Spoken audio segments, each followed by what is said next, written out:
मीरा रोडमध्ये गोळीबारात दुकानदाराचा मृत्यू। गोळीबाराच्या आवाजाने एकच खळबळ उडाली। हल्लेखोर गोळीबार करून घटनास्थळावरून फरार झाला। हत्याकांड घडवल्यानंतर आणि गोळीबार करून पळून जाणाऱ्या आरोपीचा सीसीटीव्ही फुटेज हाती लागला आहे। सीसीटीव्ही फुटेजमध्ये स्पष्ट दिसत आहे की हल्लेखोर मोठ्या आरामात घटनास्थळाच्या दिशेने येत होता। त्याने आपली ओळख लपवण्यासाठी चेहरा काळ्या कापडाच्या मास्कने झाकून ठेवला होता। हल्लेखोराने गोळीबार केल्यानंतर काही सेकंदात तो घटनास्थळावरून वेगाने पळून जाताना दिसत आहे। मीरा रोड येथील शांती शॉपिंग सेंटरमधील एका दुकानदारावर गोळीबार करण्यात आला। रात्री 9:30च्या सुमारास ही घटना घडली।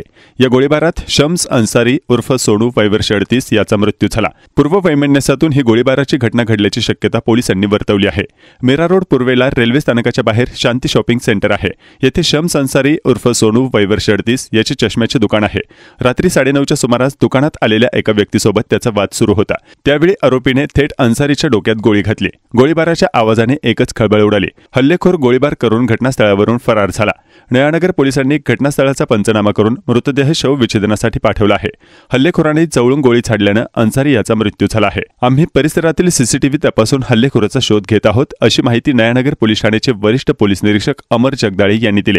मयत अन्सारी याचा येथील एका विक्रेत्यासोबत वाद होता, त्यातून ही गोळीबाराची घटना घडली असावी अशी शक्यता वर्तवण्यात येत आहे।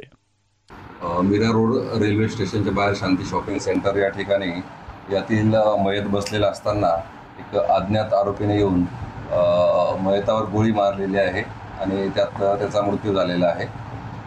यामध्ये मनुष्यवधाचा गुन्हा दाखल करण्यात येत आहे आणि पुढील तपास सुरू आहे। नाही, याबाबत आता सखोल तपास सुरू आहे।